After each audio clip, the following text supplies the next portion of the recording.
May tanong kasi ako dito, kuya. Sample question ang tawag ko, pero lumalabas yan sa exam. Ba nakakita ka na yung mga tanker? Siyempre, may laman, no? May liquid na laman. Minsan, maalog yung daan, hindi kaya ma-overturn yung tanker. So, ang tanong ko sa'yo ay ganito. Alin sa mga sumusunod ang makakabawas sa pag-alon ng tanker? Letter A, baffle plate. Letter B, biglaang pagpreno. Letter C, spray guard.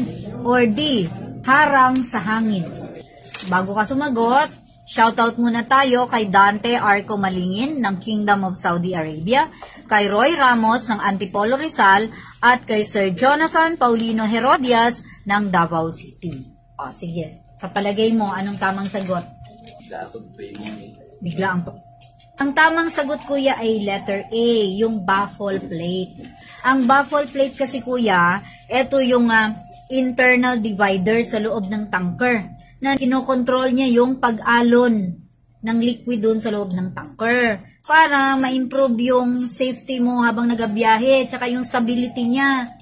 Kasi kung halimbawa maalog-alog yung daanan, syempre naaalog din yung tubig or yung liquid na laman ng tanker. Let's say, pwedeng, kung halimbawa mabilis ang takbo, pwedeng matumba or mag-cause ng accident.